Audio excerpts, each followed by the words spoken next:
I'm an avid traveler, CEO of BudoVideos.com, and lifelong student of the martial arts who strives to know more about the competitors and instructors who are revolutionizing the Jiu-jitsu lifestyle. Join me in my journey as I train, learn, and get rolled up. When it comes to competitors and coaches with a diverse martial arts pedigree, it can be easy to lose count of Erik Paulson's accolades. The former male model and stuntman is well educated in Bruce Lee's Junfan Gung Fu, Filipino Kali, and Mafalindo Silat. He's a Class A shooter in catch wrestling, a black belt in judo, and a Higan Machado black belt in Brazilian Jiu-jitsu. The first American to capture the Shuto Light Heavyweight Championship in Japan, the disciples roster of Erik's dojo read like the usual suspects of MMA's toughest tough guys. Josh Barnett, Sherk, Ken Shamrock, and Brock Lesnar have all taken a knee at the master's altar to heed the teachings from his grappling gospel. Today, it's my baptism of fire as we visit Erik's CSW Training Center in Fullerton, California, the heart and soul of Orange County. Man, I met Erik, I think I was 19 years old, I was 19, I wasn't even 20 yet. Fighting mainly up in Washington. Matt Hume said, hey, Erik Paulson's gonna be having a seminar down here in Federal Way. Why don't you come on down? I'd really like you to take this. So I went down there.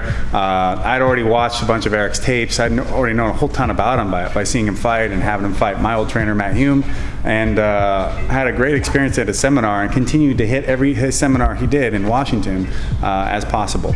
And devoured all his knowledge that he put out on tapes. And when it came about the time for me to find an environment with more fighters, more fight opportunity, just everything, Erik Paulson was at the top of my list to come and have him work with me. One of the things I really like about Erik is that one, he's a walking, talking encyclopedia of martial arts, not just MMA, I mean, anything. He'll teach you how to throw any kind of arm lock from any kind of angle, and then he'll teach you how to do it while somebody has a knife on you while you're sitting on a motorcycle. There is really no possible entry that isn't thought of by Erik. And if he hasn't done it, he'll figure it out.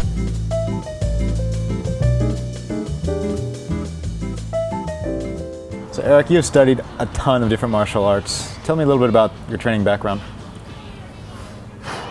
I started training in 1974 in judo, and I did judo. Then I started taekwondo in 76, and then in 78 I started boxing, Golden Gloves. And they're all based on competition. Judo was competing, karate was competing. That was even before full contact karate became famous. And then boxing. My dad didn't really like the fact that I was doing these ancient martial arts, so he said, hey, you should go on a real man sport like boxing. And so I was going to boxing every night and coming back with black eyes all the time, concussions and black eyes. And my mom didn't really like that too much. So in the meantime, I got into gymnastics, and I was a gymnast for about 8 years. And eventually, everything I did was based on competing. So I played hockey, football, baseball, and then my mom got me in judo, and then I kind of gave up all sports to go into martial arts full time and gymnastics. So was it the competitive side that attracted you to the martial arts? Yes, because I was competitive as a child in all these different sports, and then I found that the competing with the gymnastics, which was an individual sport, and all the martial arts stuff was individual. So, you know, I hated being on a team where I'm playing and I had to sit on the bench. I'm like, hey, I didn't even get to play and we lost, so why am I a loser? And they're like, oh, you guys are losers, you guys lost. And I go, I'm not a loser, I didn't even play. So I was like, hell with that, I want to do something where I'm responsible for winning or losing. And then how did you get into grappling? Grappling was judo in the beginning, like 1974 through 76. It was throwing, and then we do tachiwaza and then newaza. They would go, oh, hey, let's get on the ground. And I remember I brought my friend in, he was a Greco-Roman wrestler, and they said, hey, we're going to grapple on the ground. I go, for submission and stuff? They go, yeah. They go, try to choke him. And right off the bat, I took the guy down and went on top and was trying to, I didn't know any submissions, but I was trying. And my friend was all over and was cradled, pinning him, and, you know, and I was like, wow, that's pretty cool. But then I had a lot of excursions in the street, so my first excursion was I fought a kid in the snow, And I went to hip toss him, and he grabbed my hair and pulled my head back, and put my head in the snow, and then I ended up punching his face from my back.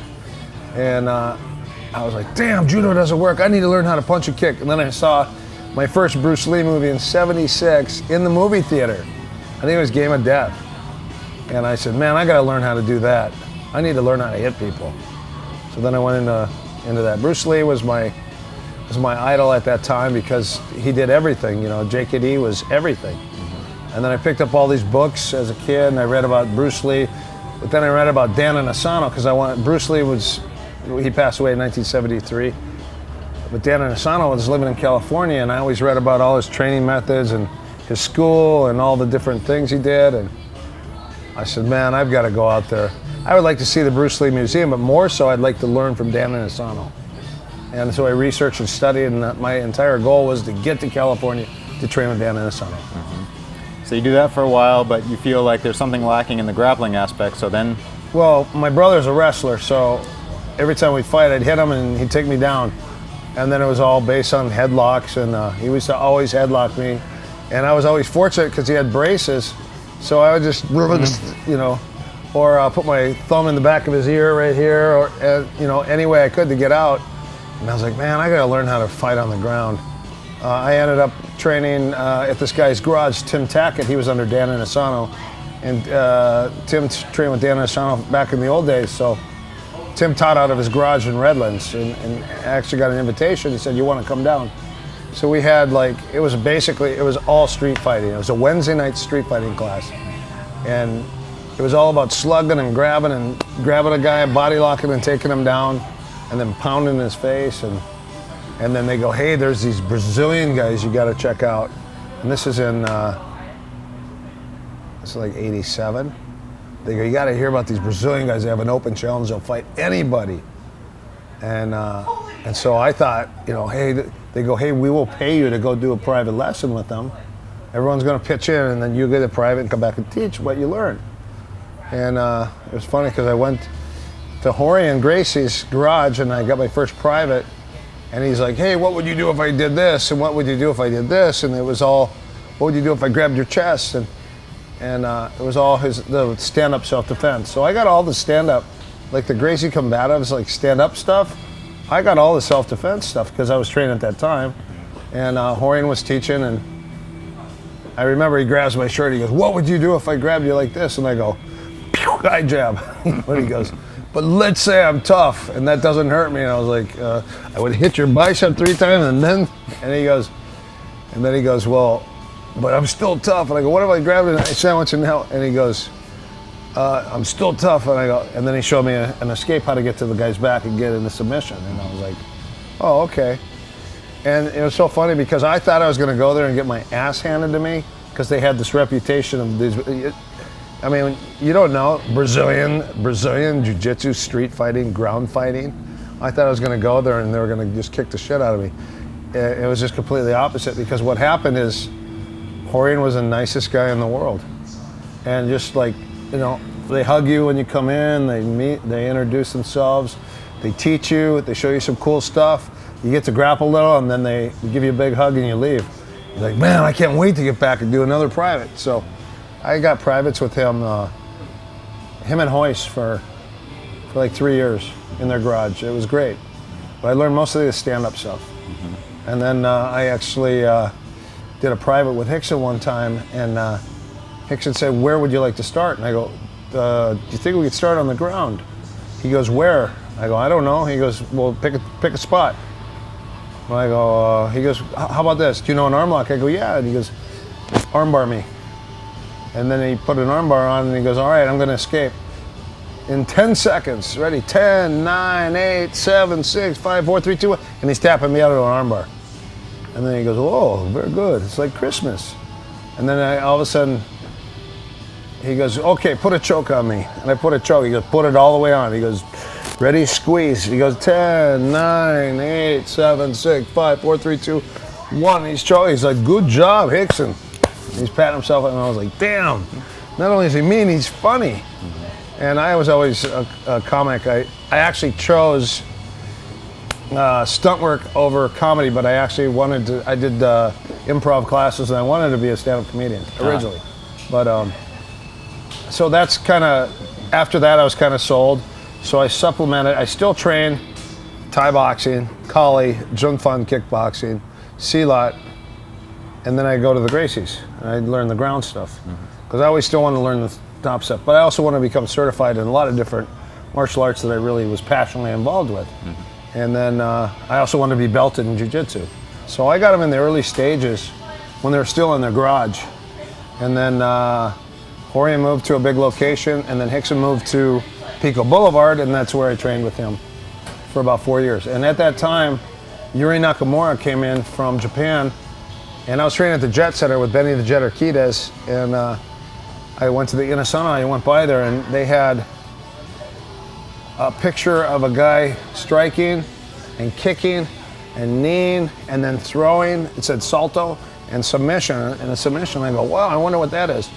And it said this new fighting art from Japan called shoot wrestling. And I was like, wow, I want to take a seminar. So I went there, and we did all the footwork and the knee and the punching and the kicking, and then a little bit of throwing. And then when we hit the ground, he showed like 30 submissions. I was like, you know, just like, wow, I've never seen most of these locks. And I'm just thinking in my head, because when you're doing privates with the Gracies, you're always trying to get as many privates as you can, so you got a few more moves, because everyone's kind of taught the same curriculum. So you're trying to get a few new moves than the other guys have, so you can use them on them. Because it was all about in the end beating the guy you get to roll with. Right. You're never going to beat the Gracies. Right. So I was like, maybe that's the trick. Go learn some secret stuff, some moves that some of these guys don't know, and then I could come back and try to use them on them secretly. And I told Yuri Nakamura, I said, I want to fight in Japan. I saw those tapes, and in 1990, I go, I want to fight there. I want to fight in professional Shudo. And he goes, do you think you can? I go, of course. I box, I kickbox, I do judo, sambo, and wrestling, and then Brazilian Jiu-Jitsu. And then I train with you, so I got the catch wrestling. And he goes, okay. So then I sent a tape and a letter to Japan, to Sayama, the founder of Shudo, and I ended up finally going to, I got an invitation in early in 93, right before the UFC. So I went to Japan and fought in Shudo before the first UFC. Then I was with Mark Eckhart and Todd Hester, and we were in the Gracie corner for the first UFC. So I was at the first UFC too. And I actually tried to fight in the first UFC, and they already said they had a shoot fighter, but they said if you fight in the UFC, you're going to have to fight against Gracie, and you can never train here again. And I go, well, I still want to train, so I won't fight. So Eric, what do you want to show today? I'm going to show you a few things. We'll start with just a side body lock flow. All right. Okay, so we're starting on here. A lot of times when I get your wrist, you're going to be grabbing your hip, grabbing your pants, not letting it out. So here's a few little tricks to get it out. Now, first thing I'm going to do is just put my elbow in your shoulder, and that makes that arm come out. Now I just shove this as high as I can, bring this in. Notice that you're not going to let me bend your arm, but when I pin this and keep it and just walk my body around, it actually submits you. So, one more time. When you're here, just put your elbow in the shoulder. That hurts. You can wrist lock as you're trying to wrist, pin it, and then walk. It's an easy way to get the Kimura. Same lock as in half guard. I walk my foot as high as I can. Then I start to push like I'm going to mount. You defend your leg. Yeah, don't let me get that up. So now, same thing. Okay, from right here, same thing. Elbow on the shoulder, the arm comes up, pin it. My knee's got to walk up high. Pin and walk, and walk, and walk. Okay, so it's the same move. Now, you're real strong. So one more time, I'm here. I get the overhook.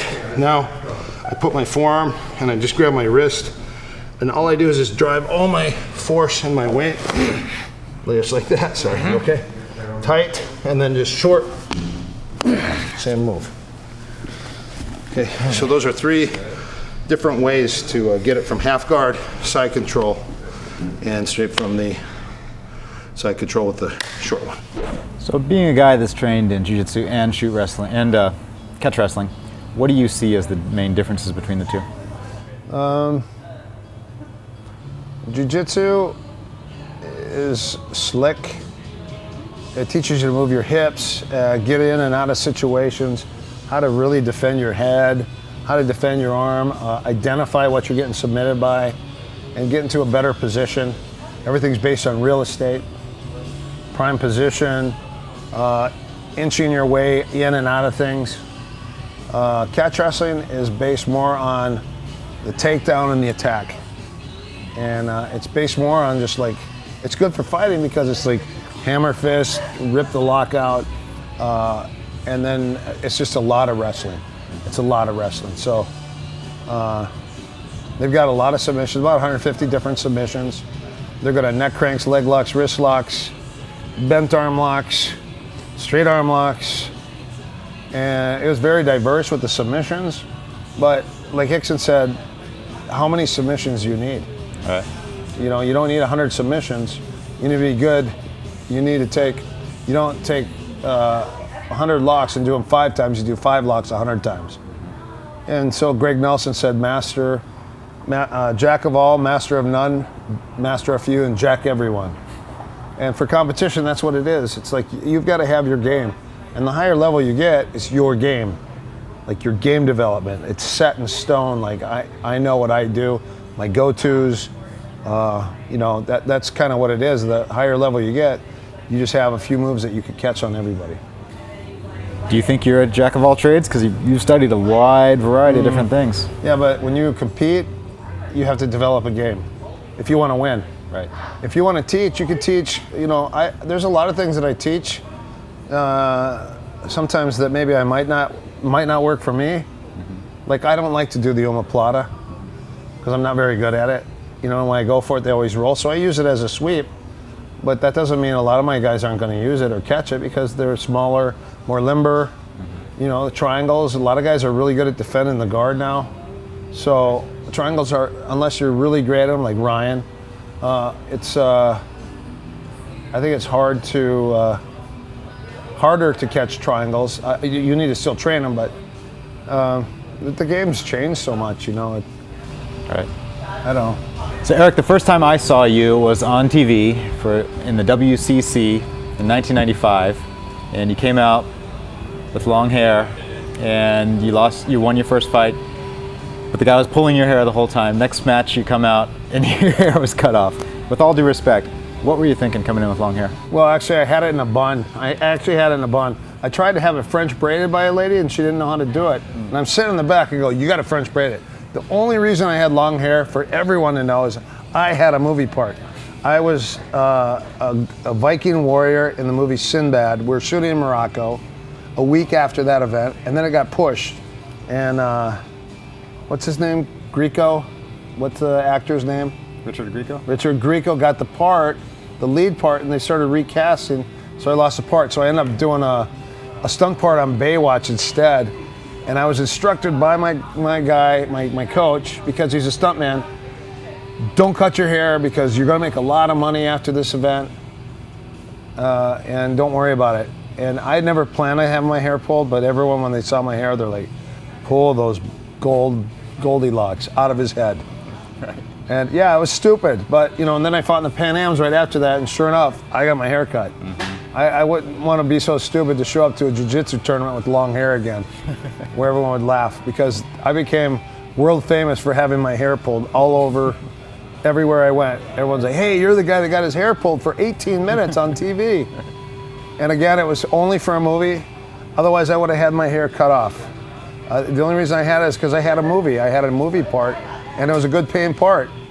And then I lost the part and ended up working on Baywatch with dyed black hair with a hockey helmet on. So, arm chokes, leg chokes when you're on your back. So, I'm here. From side control, I get a double over, just like this. Your arms tight or whatever. I have a double overhook. My objective now is you're going to be resisting, staying strong, staying tight. My objective is to really turn your face as hard as I can, and then just step right here, start to go for the submission. Now what's happening, it's not quite going on. So look. Okay, you're gonna grab your hands. Now I'm gonna grab your leg, and then I go for the leg choke. It's a setup for the legs. Right. Okay. Side control, again. First thing I do, double over, twist, push, step, first lock, second lock, catch. 1, 2, 3. So first thing, double over. Okay, now push my face this way, step over, head down. This is your first submission. Now spin arm bar. And the key on this, see this leg? It's gotta be here. Okay. And now just underhook my leg. Fall, trick me to sit up. Yeah, it's it. Straighten both, hold on, straighten both legs up. Okay. That's it. Again. Okay. Push my face. Step. Hold on, get under the tricep a little more. Shoulder. Lower. Number 2. Okay. And fall, underhook. Good. Okay. Let's do it one more time. One more time. So, once you're here, go. Push my face. Step. First lock. Spin arm bar. Now look at your legs. Right, it's always ending up in the wrong place. So I'll fall. Okay, kick your bottom leg all the way out, all the way out.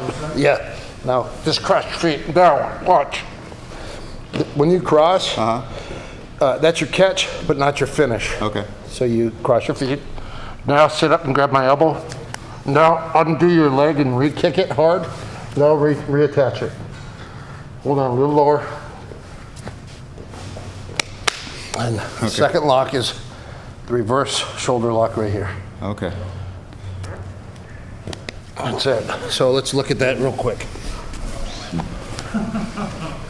So when I came here, because I'm under his armpit here, so when I come, he grabs his hands.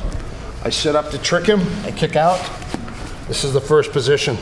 This is a catch, but this is not the finish. So the finish now, I have to actually control. I undo and I kick as deep as I can, and now I come back and I squeeze. Your second submission is a shoulder lock or a wrist lock, sorry, even an arm lock. If you take a wrist lock here, or you can come back up, sorry, you can come back to the Kimura. A lot of options there. Yeah, I like this is a triangle from judo. You step, good. Okay. There it is, nice. Now underhook and fall. Kick that bottom leg out hard, bottom leg. Kick it out, nice and deep, okay? That's called catch. Grab my elbow, undo your leg, kick it deep, now come back. Shoulder lock, wrist lock, wrist lock. Okay, come back to your knees.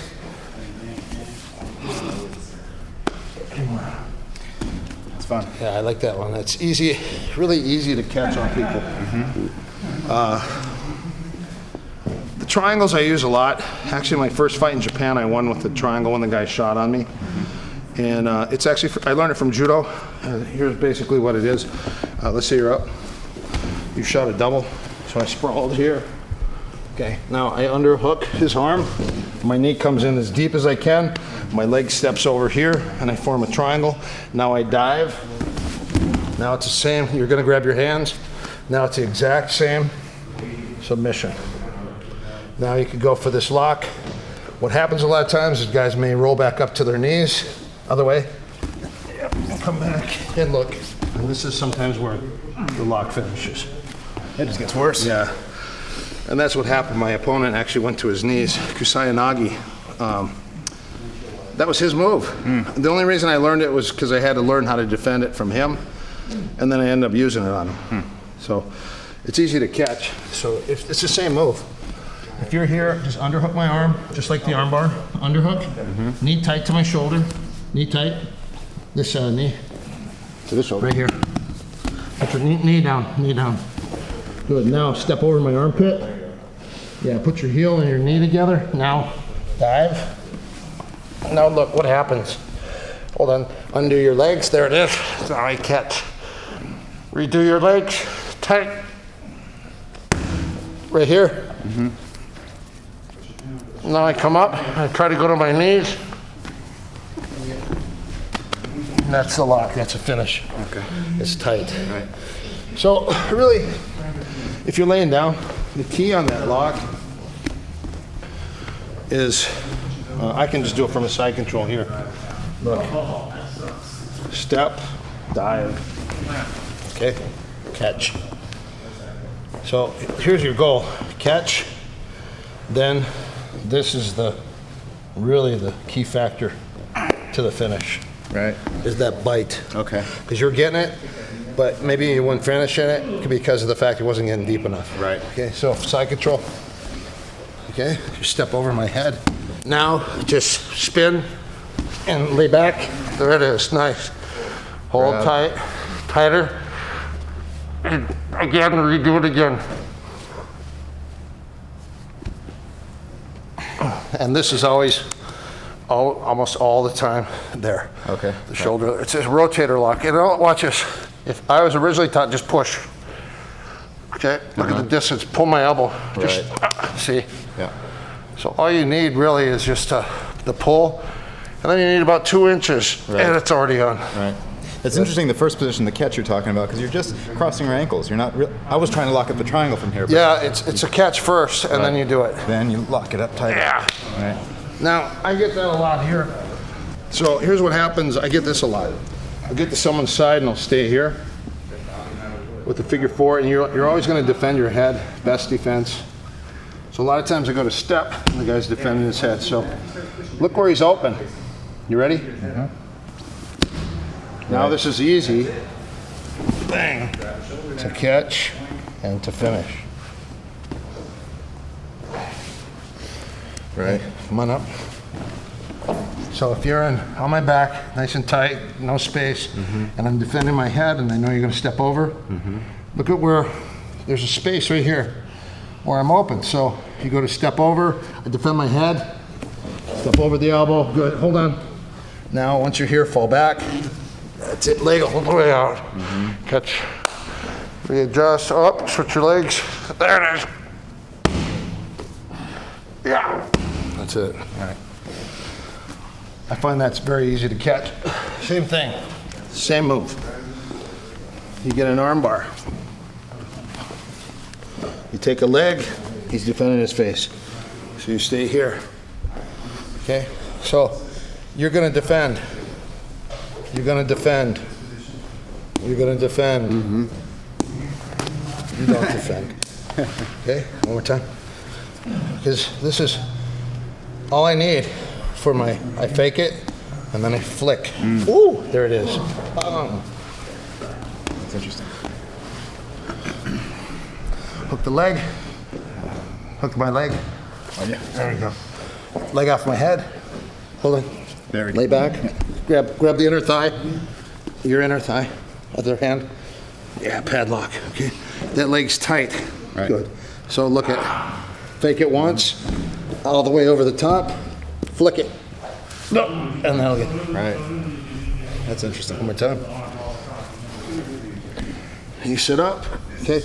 So one more time. So here's my objective. I'm going to defend here over and over. Flick it. Oh, that's it.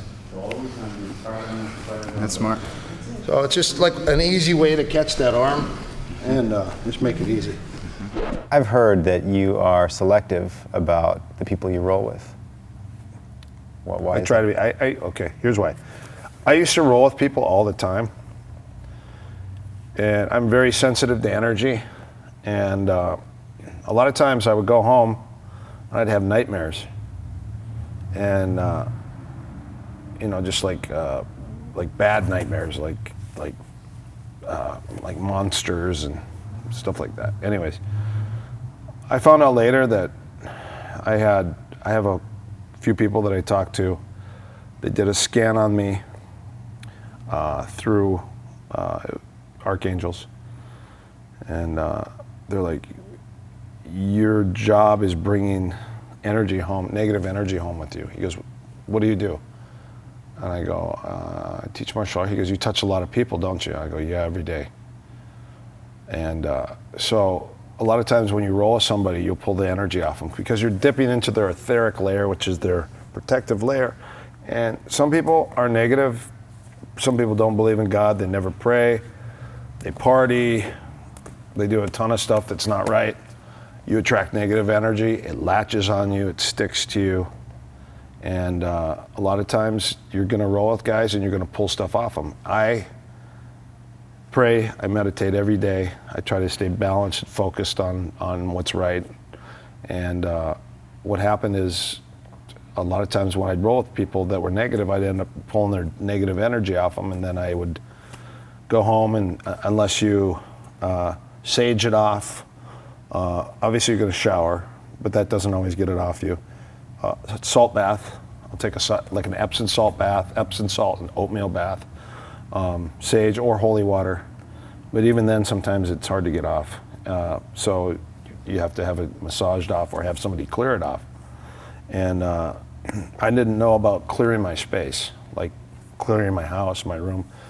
So obviously prayer works great, but negative energy can still stay in clutter or could stay in your house. So I use sage. I sage my house probably every 3 days. I hit all the corners. I walk throughout my house. I play nice music. I open my windows. And I say prayers as I sage my room, around my bed, my other room, my living room. I'll sage my dog. They try to grab light wherever they can. And that's why I'm selective. Before, I used to roll with everybody and anybody. Plus, the older you get, I think you have to be a little more selective with some of the people that you want to roll with. Mm-hmm. Do you feel that you can see the energy or the auras of people? I feel it.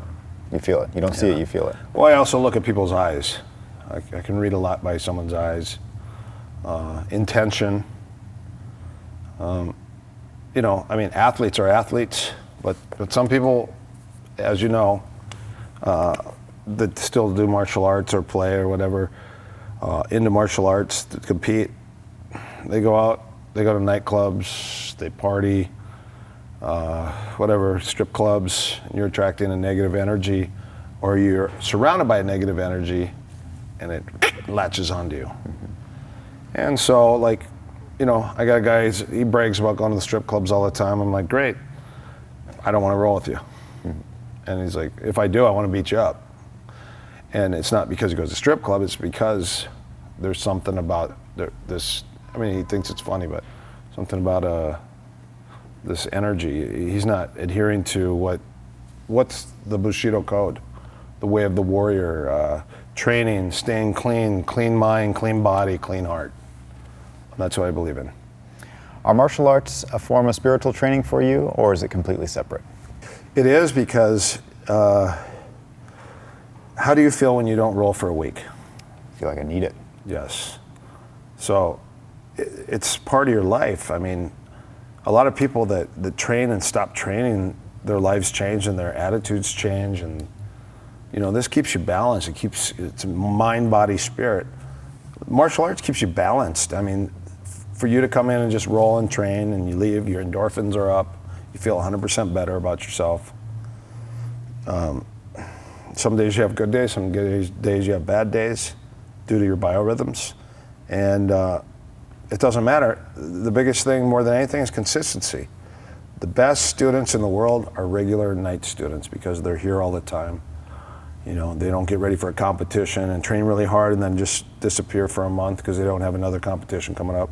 They train consistently and they're learning all the time. How do you guide or teach your students to become good students? First key is listening. Second key is showing up on time. Discipline is showing up to the gym on time, showing up regularly, listening, taking notes, being interested. You can tell who's interested and who's not. Because some guys are yawning, some guys are looking off. That's called ADD, ADHD, whatever, hyperactivity. Understandable. But what about the guys when you're teaching a technique in the middle and they're sitting way over there? They're looking like this. Mm-hmm. They're disinterested. They're like, oh, don't we get to roll? I'm like, actually, that is not, that's actually a gift that you get to roll. It's not a right. And the thing is like a lot of guys come in and they go, I just want to roll today. It's like, well, this is class. Technique, drilling, calisthenics, and rolling. You have to do it all every day. Mm-hmm. And you got to drill. Even the best in the world drill. Top elite gymnasts do basics twice a week. You have to do basics. Mm-hmm. You have to drill. I don't care how fancy your moves are and your game is. What you're going to win with is bread and butter. Mm-hmm. So you're well balanced as far as the striking and the grappling is concerned. Which do you consider to be more technical, grappling or striking? It depends. I mean, like, at what level of striking are you trying to get to? Basic level? Are you going to do a bag class at LA Boxing? Are you going to do a technique class where you're developing skill sets? Or are you going to do a mediocre class where you actually get to do skill sets, hit the heavy bag, jump rope, shadow box, and then spar? Or is it just a little bit of technique and all sparring, which is the highest level? Same thing in technique class. In the beginning class, guys are usually doing calisthenics, then they do technique, and then learn a few escapes, and maybe finish with some sit-ups, and bing, class is over. I make everyone roll from the day they walk in the gym. The day you walk in my gym, you roll every day, every single day. You know why? There's not enough time in your life for you to not roll and get better. You have to roll to get better. That's just it. A lot of the traditional Japanese jiu-jitsu styles taught tons of technique and everything was non-contested. Mm-hmm. So they knew all these techniques in theory, but for application, they weren't really allowed to actually practice it. So they wouldn't randori or newaza train.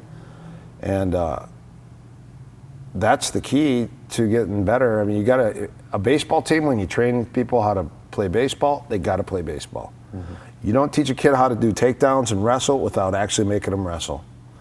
Submission wrestling is exactly for that. Brazilian Jiu-Jitsu is exactly for that. It's made for competition because that's the only way to get better.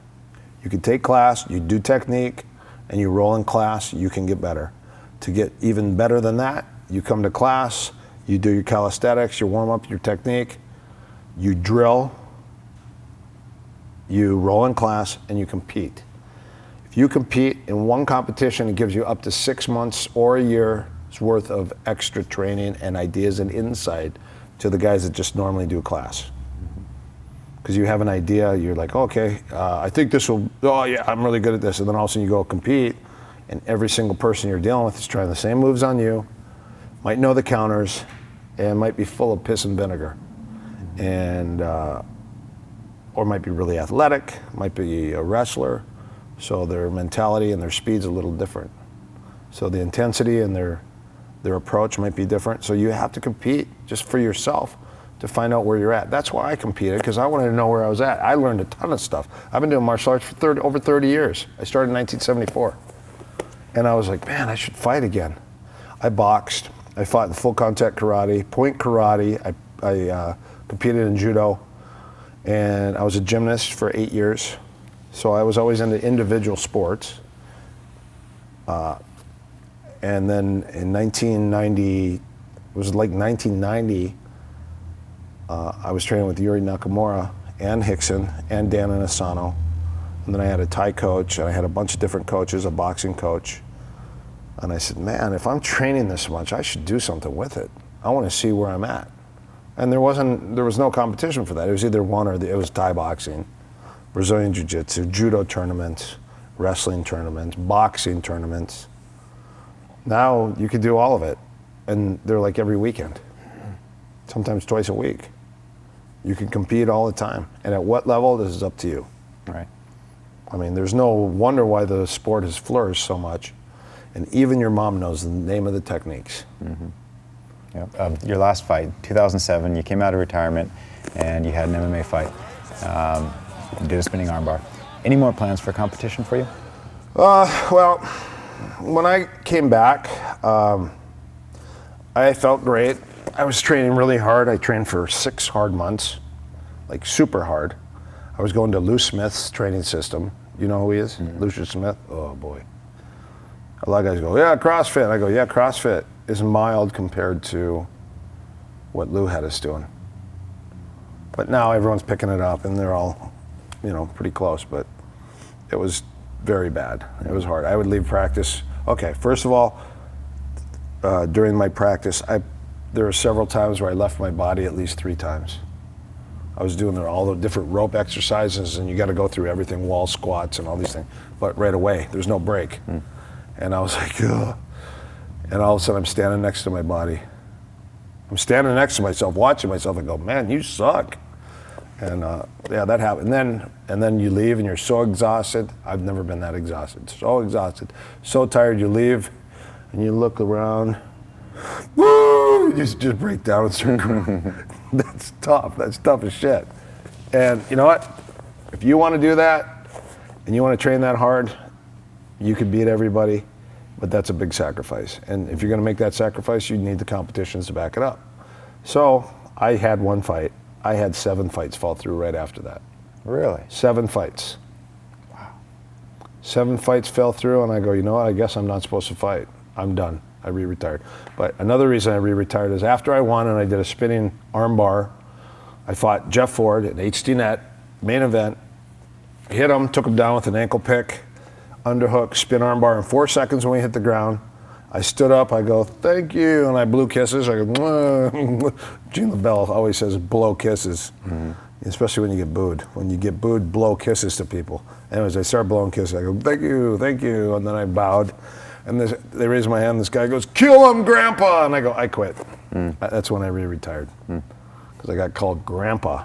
You know, I still, I mean, if I'm fighting, I still consider myself young, at least in my mind. And sorry, didn't work. Okay, now I'd like to show a couple triangles from just the arm triangle.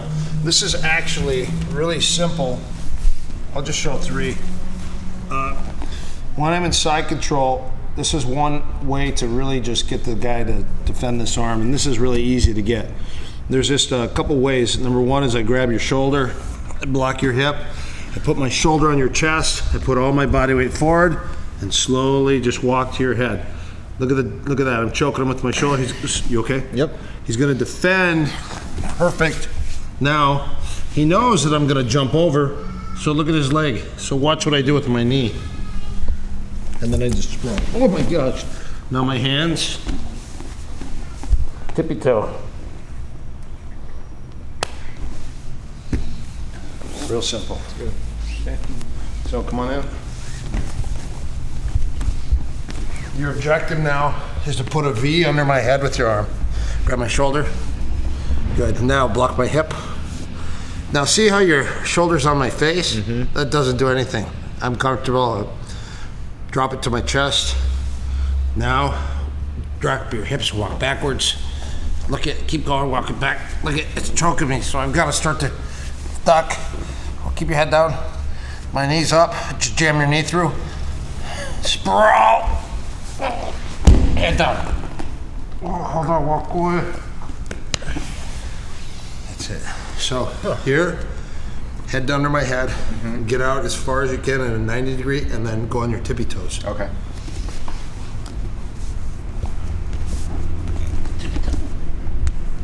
That's it. That first choke is really interesting. The setup. Oh yeah, it's easy to get. Yeah. It's called Kosen Judo. Actually, I learned that from Yuki Nakai a long time ago. The second way I'm going to do it is called the jaw of death. So I'm just going to basically try to break all your teeth. Okay. So all I do is grab your lat and put all my body weight into your shoulder, into my shoulder, on your face. Defend your face, you defend the same thing. And I can, if that leg isn't lifted, I just knee slide and then back. Same exact thing.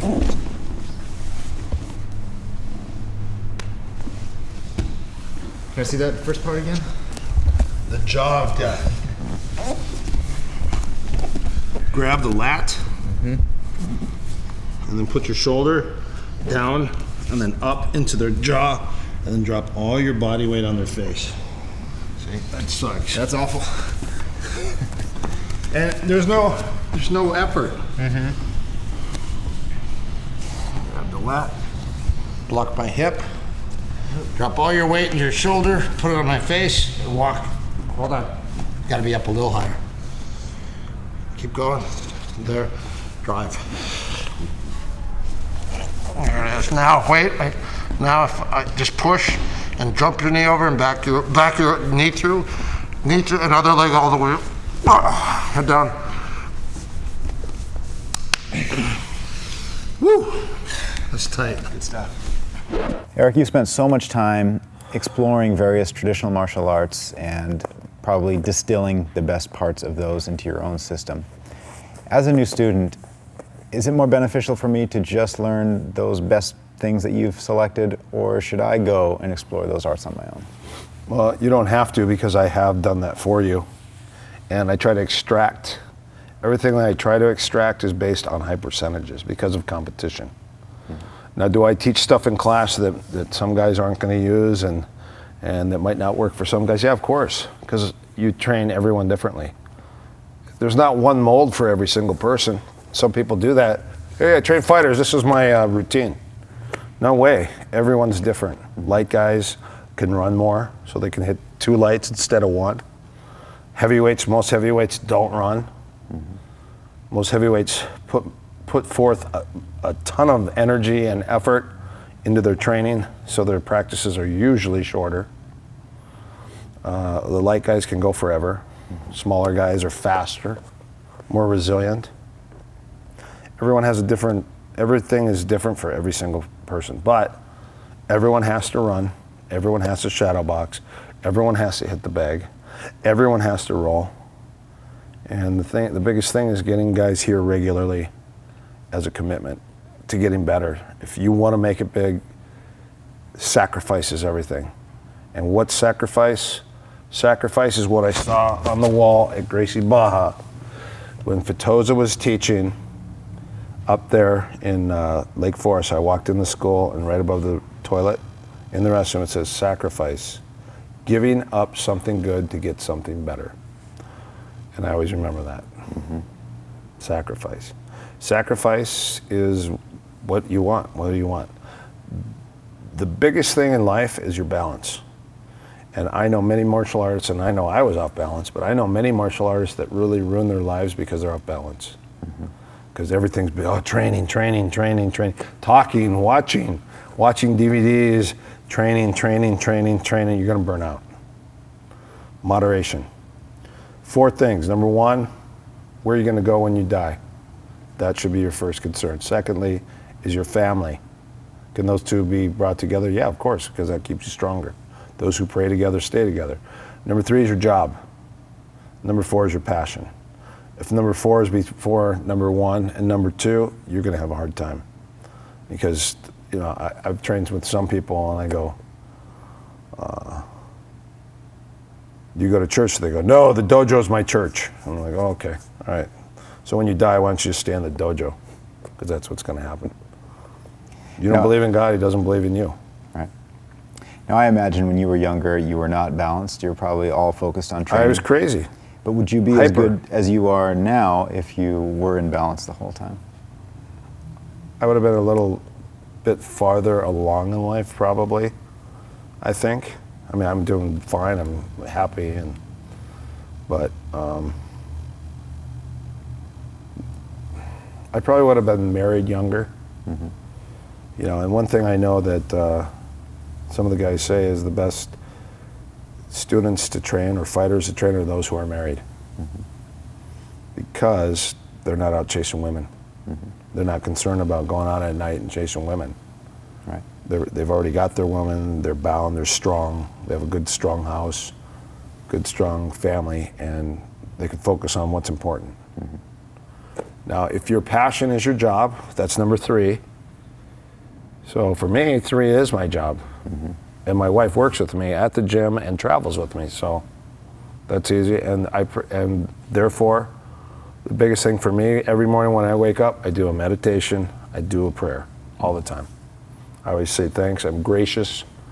Two of the biggest things most people aren't today, gracious. They don't say thank you and they don't say please. Mm-hmm. Self-entitlement is huge. Yeah. The world owes me everything. Look what I've done. I'm blessing the world by being here. Mm-hmm. No way, man. Please and thank you. Real simple. I'm on an airplane, this guy goes, excuse me, yeah, water. You know? Right. And I was like, please, thank you. He goes, oh, sorry, please, thank you. I go, yeah, smart. Manners. You know what? If you don't pass it down to your kids, they're not going to pass it to their kids, and everything's going to change. Right. Morals and standards and manners are very important. And I do it here. Mm-hmm. You know, I try to keep people in line with the way they think, the way they talk. You know, you come here in the daytime, I got to remind the fighters, hey, watch the F words. You know, and obviously, you know, hey, I'm cool, I'm a fighter, and you know, I do this, I do that. You're in the prime of your life. I'm not saying anything bad, but mind your mouth. You know, it doesn't make you look any stronger or tougher when you swear all the time. Mm-hmm. The most important thing is training as much as you can daily, eating a good diet, resting, meditating, praying, getting a massage, taking care of yourself, taking care of your friends, because that's important, friends and family. Consistency on the mat, helping other people, because it helps you. And the biggest thing is training hard and training smart. Not just training hard, but training smart. That's the biggest thing that a lot of people need to learn more than anything is having a method to your training. And it helps you to understand things a little bit more. Do a ton of research. You know what, today is the information age. If you go on the internet, you can access. I got guys coming in and go, look at all these new moves. I go, if you haven't mastered the basics, you don't need to learn all those. Mm-hmm. And that's the biggest thing more than anything is mastery of the basics. Basics work on everyone, should work on everybody and under every situation. That's the biggest thing.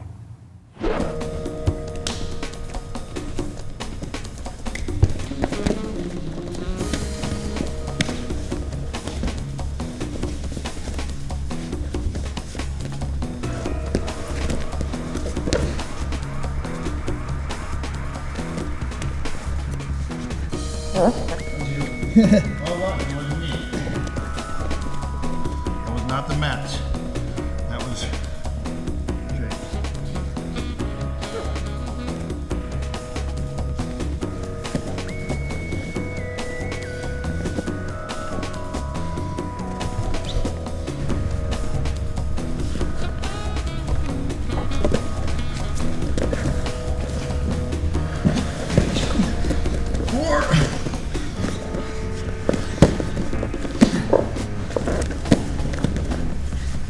Oh, good kick. Oh, sorry. Bad foot.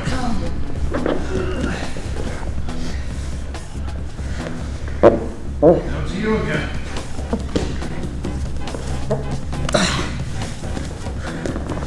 Where's G? Oh no. Just where you want me.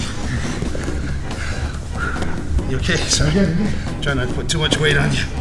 Hey!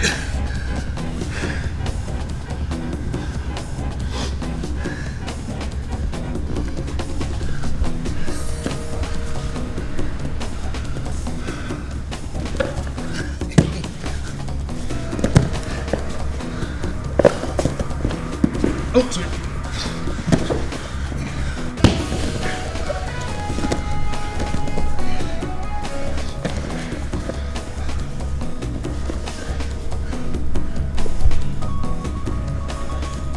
There's milk.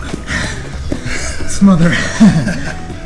That's not a neck crank, right? No, it's a smother. So would that get called or not? It's illegal in Jiu-jitsu. Why? Smother, covering the mouth and nose. It is? Let's go with choke though. Yep. is good for fighting.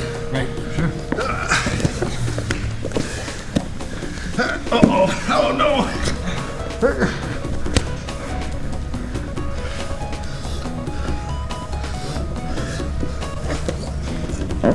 Okay.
It's cheating, right? Yeah. Sorry. I can see where that'd be illegal, though. Not the Frank beer. Shit. Please.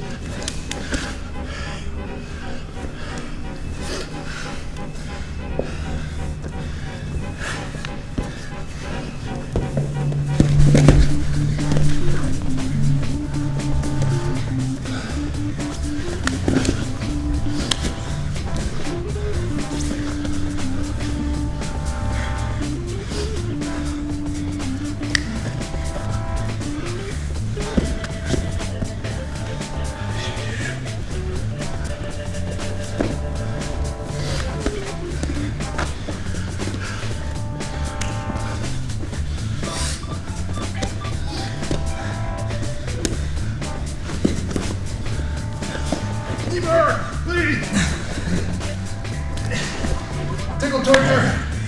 It is a tickle torture. The hardest thing is getting out of the tickle torture. Oh.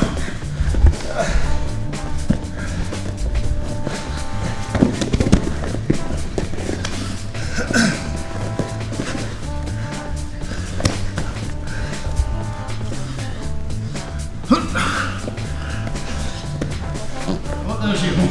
That was a mat. You okay?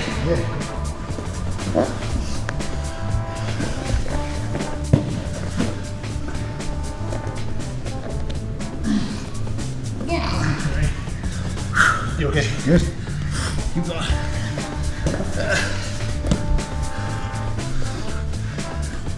You all right on that? Yep. Wrist lock. What the heck? With pliable fingers. All right.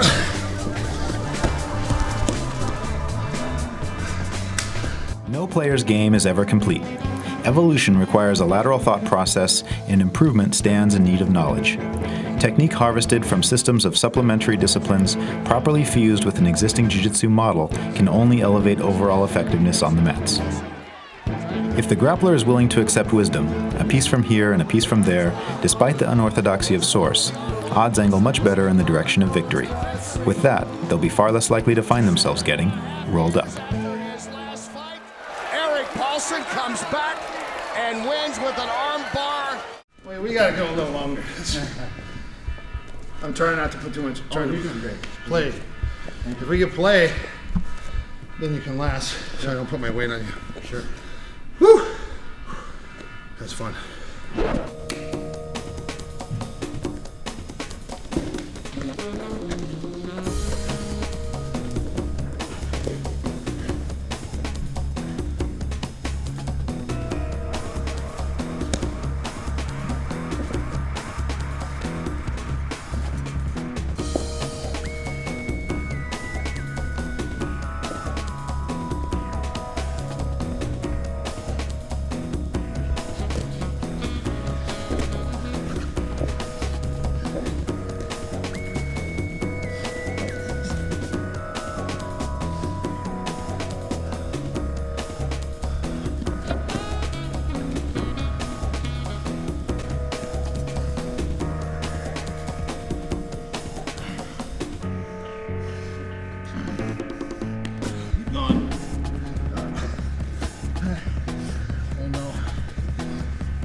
stuck in my shirt.